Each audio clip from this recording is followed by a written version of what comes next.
Welcome student to the class, and today we will start from the laws of osmotic pressure as I told last time. And so laws of osmotic pressure. So this was given by want of, and you know what want have has established that solute particles in a dilute solution exactly behave like gaseous molecules. What does it mean? That in the solution, whatever is the osmotic pressure, that will be equal to the pressure of the solute particles if they would have been gases. Okay, this pressure would have been exerted by solute particles if they would have been gases at the same temperature, and even the volume would have been the same. So this is all told by want of, and so want of said that all general normal gas laws can be applied to the dilute solution. So first one which you have gone across is Boyle's law. So it is called Boyle-Want of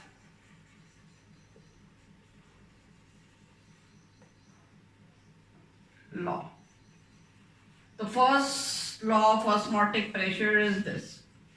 So you have seen that in previous class, pi, which is what? Osmotic pressure for the solution is equal to CRT. If we talk in terms of Boyle's, that is for Boyle's law, you have seen that temperature was taken to be constant. So if I take temperature constant, so this is taken constant, this is already a constant, gas constant. So what we will have? Pi will be directly proportional to the concentration. And this is this equation which we have got, this is called your what? Boyle-Want of law. What is that? At constant temperature, osmotic pressure of a dilute solution is directly proportional to the concentration of the solution. And we also know that concentration is inversely proportional to volume. Means if you increase the volume, concentration will decrease. If you add more water to the solution, if you have suppose a sugar solution having some sweetness, and if you are adding to this more water, diluting it, so volume will increase, sweetness will decrease, concentration of sugar will decrease. So concentration is inversely proportional to volume. Therefore equation 1 we can write what? Pi is inversely proportional to volume. And this is also your Boyle-Want of law. What it is? At constant temperature, osmotic pressure of a dilute solution is inversely proportional to its volume. And you know what Boyle's law is? And this we can write, if you just further write it as what? Pi upon V. If you take here this way, if you go pi inversely proportional to V, replace it by a constant 1 upon V, so pi upon V is equal to constant. We will have this. So you know these all things you have done in lower classes. So if you look for Boyle's law, what the Boyle's law is? P upon V is a constant. So this is exactly like Boyle's law, and so here this expression is what your Boyle's want of law. So the second law of osmotic pressure we will see, that is Charles.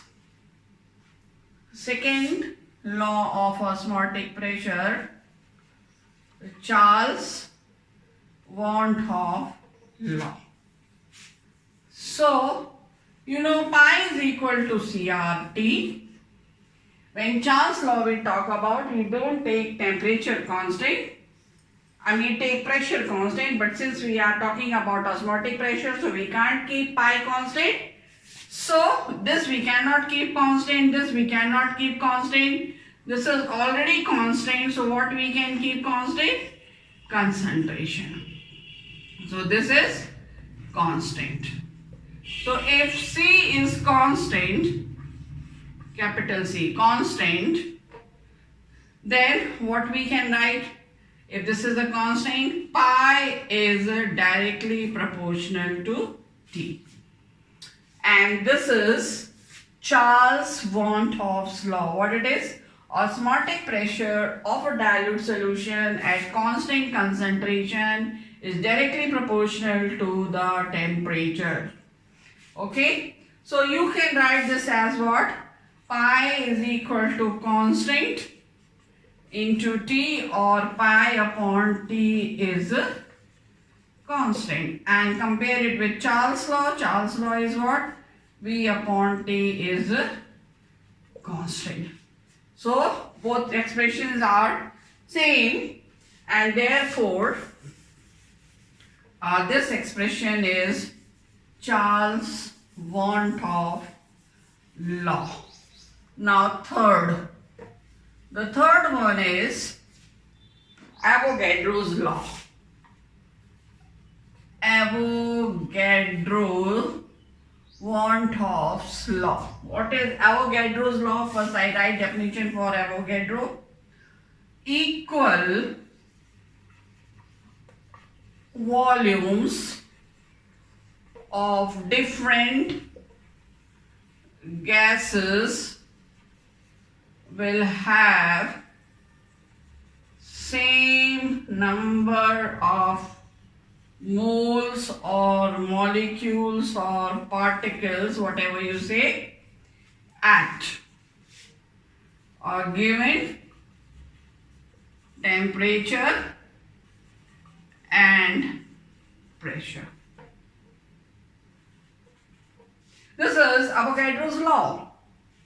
If we apply this to the solution, then it will become Avogadro's van 't Hoff law. What it will be? In place of gases, it will be dilute solution. Equal volumes of different dilute solution will have same number of moles or molecules at a given temperature and osmotic pressure. And then that will become Avogadro's law. Hope it is clear to you what is Avogadro's van 't Hoff law. And so we come to the van 't Hoff equation. That equation which is based on ideal gas equation. So just say here. So van 't Hoff equation. What it is? Now, since pi, that is I take P, pi, that is pressure, osmotic pressure, is inversely proportional to volume. This is equation 1 according to Boyle Want Hoff's law, and pi is directly proportional to t. This is according to Charles Want Hoff's law. Now on combining equations 1 and 2, what we have? Pi is proportional to t upon v. Let this be equation 3. Now you will take a proportionality constant to express equation 3, or pi is equal to constant t upon v, or you can write pi v is equal to constant t into t, I mean. If it is for n moles of the gas, or just you take this constant, this is for solution, pi is for solution, so this constant is expressed by symbol S, where S is called solution constant, and S is equal to R. R is what? Gas constant. It is found to be. So this expression, this is expression 4, can be written as pi v is equal to St. And if it is for n moles of particles, so it will be pi v is equal to Nst, or we can write pi is equal to n upon v St. Let this be equation 5 and compare this equation with the gas equation, where pi will be P, n upon v, S is R and T. So PV is equal to nRT. You know, this is ideal gas equation. So these equations are exactly the same. So this equation is called, where R and S are having same values, that is called Want Hoff equation.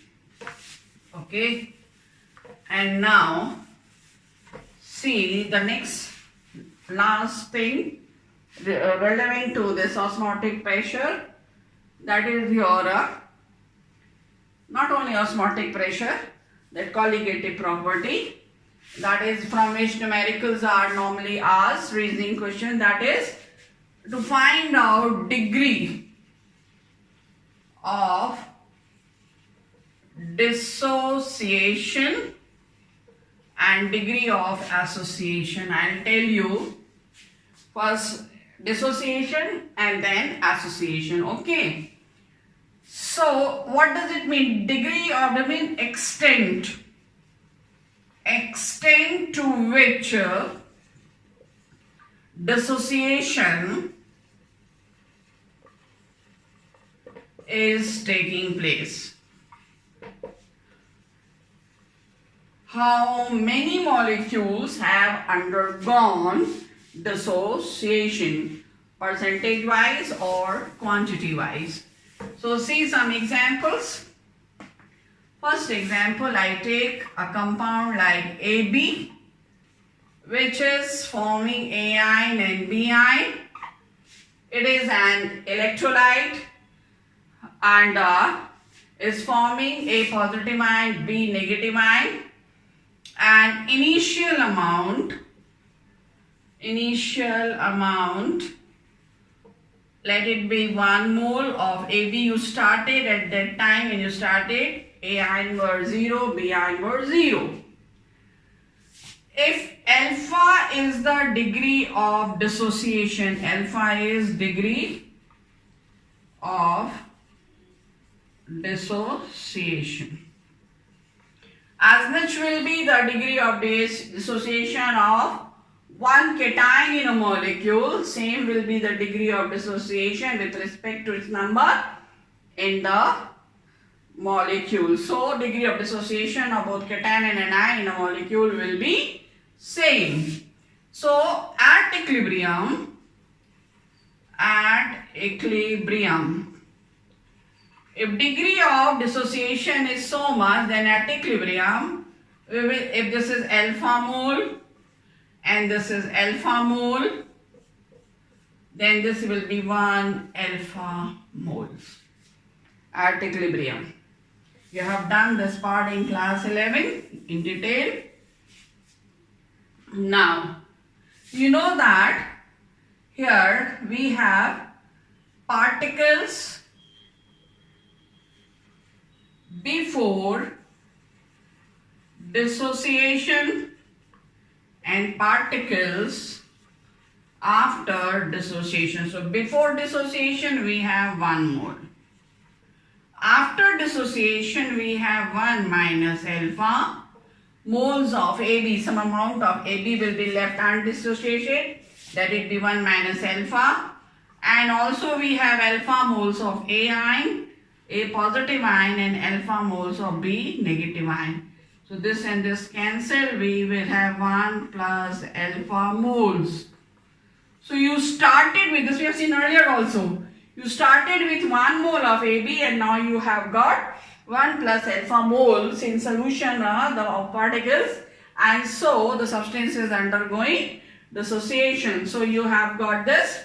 Now take another example. Second example. This was example 1, now example 2. Suppose you have compound like AB2, BaCl2. So in that case you will have A positive ion and 2 negative ion. So again you start 1 mole initial amount and here 0 mole and here 0 mole. Degree of dissociation of this is alpha, of this is alpha. So at equilibrium this will be alpha moles and this will be 2 alpha moles according to balanced equation at equilibrium. And what will be this? 1 minus alpha moles.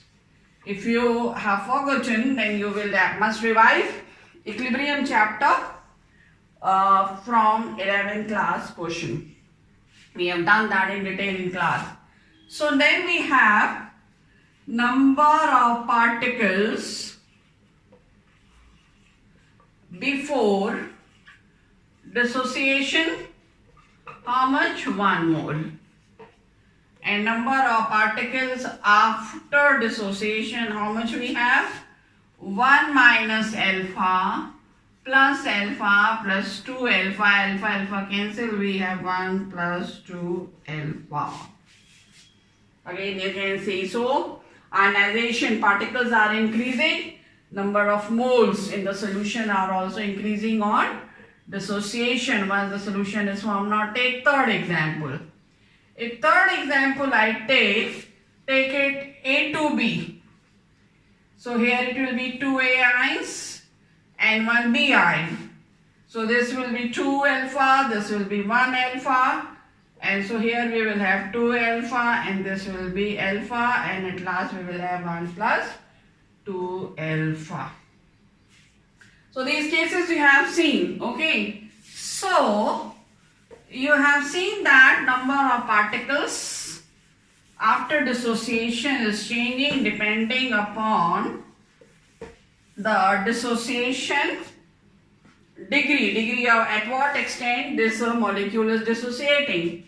So in general, if I take example AB is giving you A ion and B ions, say N1 A ion and N2 B ion. We saw different example, AB2 in A to B. So different number of this depending upon the nature of this.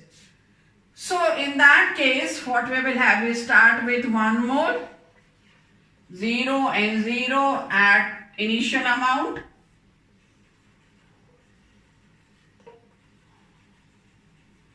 See, again and again I guide student so that in examination when it comes to explain, you must write everything very clearly. And then here alpha is the degree of dissociation. You should write alpha is degree of dissociation. Then at equilibrium, we will have N1 alpha moles of A ion and N2 alpha moles of B ion, and we will have this 1 minus alpha moles. If this would have been NAB, so we will have 1 minus this. Okay, but I am not taking that, not making it more complicated. Now, if N1 plus N2, total number of moles of positive and negative is N moles, then number of particles after dissociation will be what? 1 minus alpha, N1 alpha plus N2 alpha in place of N1 plus N2 I have taken N, so it will be N alpha. So this expression we have got for this. Now, you know that I is equal to want of factor we have done in the previous class is equal to number of particles after dissociation upon number of particles before dissociation. So in this example, particular example which we have done, number of particles, how much we have? 1 minus alpha plus N alpha, and how much we started with? 1 mole. So I is equal to this. You can write it further as I is equal to 1 minus alpha plus N alpha, or you can write I minus 1 is equal to minus alpha plus N alpha, or what else you can write? I minus 1 is equal to N alpha minus alpha. And then further we go, after from here I copied down for you once again, and if you take alpha common, we will have N minus 1. I minus 1 is equal to alpha N minus 1, and you know alpha is degree of dissociation. So to find out alpha will be is equal to I minus 1 upon N minus 1. This is the expression to find out degree of dissociation.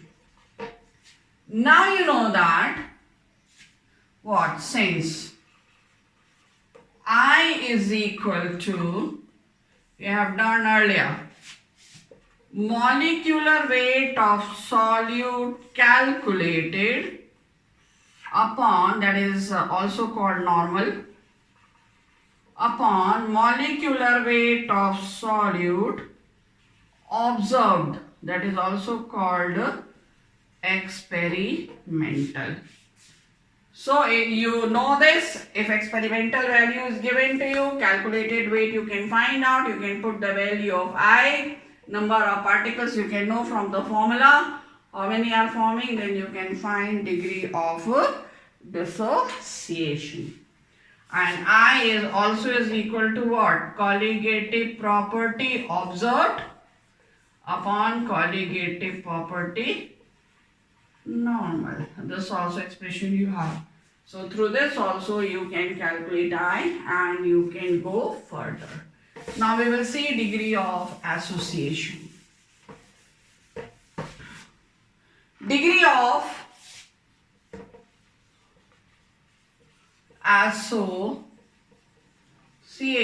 means when the molecules unite together.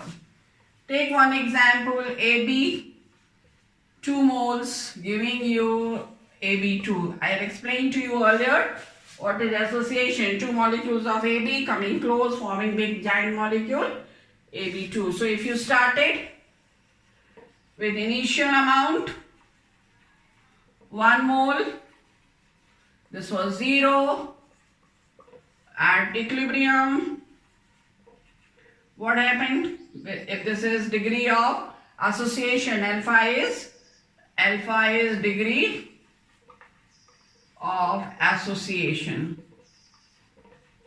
So this will be what? At equilibrium, alpha upon 2, and this will be 1 minus alpha.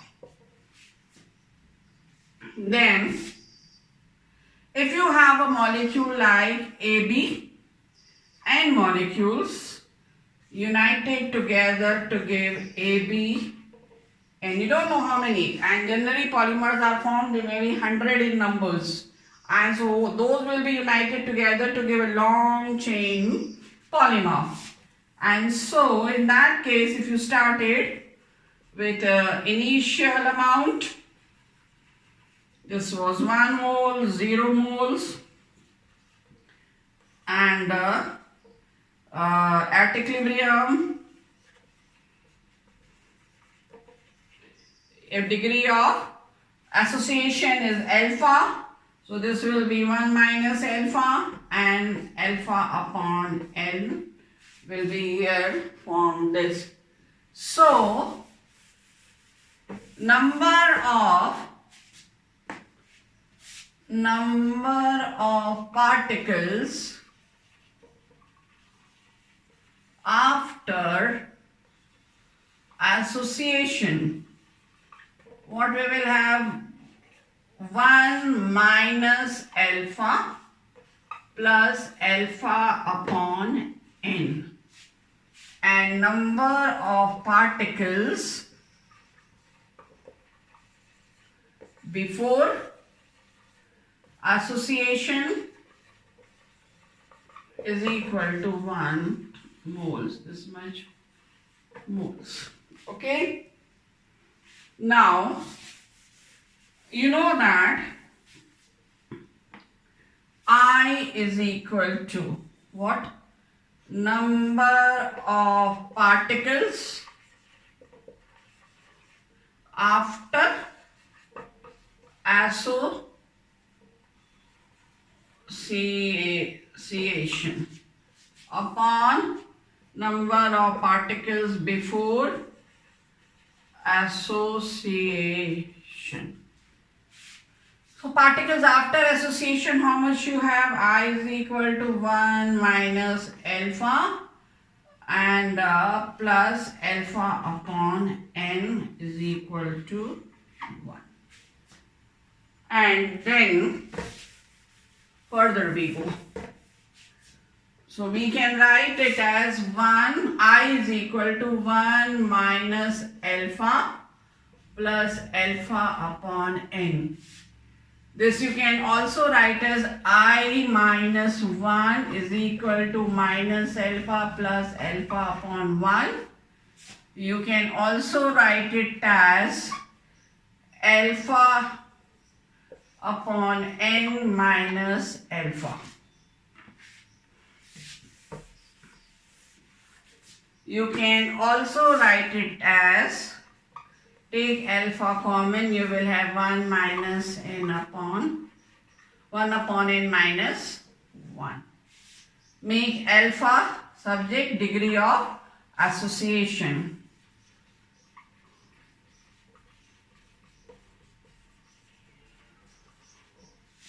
Alpha is equal to I minus 1 upon, if you solve it further, I write 1 upon N minus 1. This you can write I1, and this you can write N minus 1 also. and you can also write it as I minus 1 into n upon n minus 1. So this expression is for finding out degree of dissociation, where I is equal to what? You know, molecular weight of solute calculated upon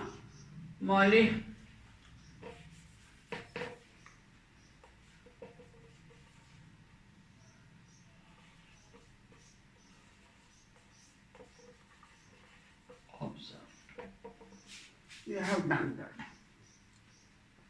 Okay. So this part we have done. Now you have understood what is degree of dissociation and association, and now the last thing related to osmotic pressure is a reverse osmosis, RO. Reverse osmosis, RO, which you use at home for getting drinking water clear. R is for reverse osmosis. Very easy to understand. I take you the same example which we have used for understanding osmotic pressure. Suppose here this semi-permeable membrane, and here you have solvent, and here you have dilute solution or a solution. What happened? This solution also you can say. Solvent particles will start traveling this side and pressure will be increased. Time will come, osmosis will be stopped. So the pressure exerted by this solution over here to stop osmosis will be osmotic pressure. So this has got some pressure raised, some P naught, some PA, which the pressure of the solution has been increased when solvent particle entered. And when that pressure is, increased pressure is able to stop phenomena of osmosis, so that increased pressure we have considered as osmotic pressure. But if you are applying externally more pressure, now see this was having PA, from PA it has gone to PA dash, PA dash is equal to pi, means this is able to stop this. And if you are exerting a pressure PA double dash, which is greater than pi, bahar se you are putting a pressure which is greater than pi, greater than osmotic pressure, you are putting more pressure here than osmotic pressure. Osmosis has already stopped, but still you are putting pressure. In that case, what will happen? Solvent particle will start moving from here to there, and what? Forcefully osmosis will take place, and reverse phenomena of osmosis will take place. The solvent particles start traveling from what? From the solution into the solvent. So when the pressure exerted more than the osmotic pressure on the solution, then solvent particles start traveling from solution to the solvent, and this phenomena is called reverse osmosis. So this is finished here, osmotic pressure, student. Next I will be teaching you something about the gaseous solution, and then I will start the second part of this chapter. That is, we will be considering when solute and solvent both are what? In the liquid state. So I hope you are understanding this, and if you have any question related to this, you can be ready. With that, you can note down and all that, and when we happen to meet together, you can discuss those questions with me. So stay safe, students. Bye for the next class.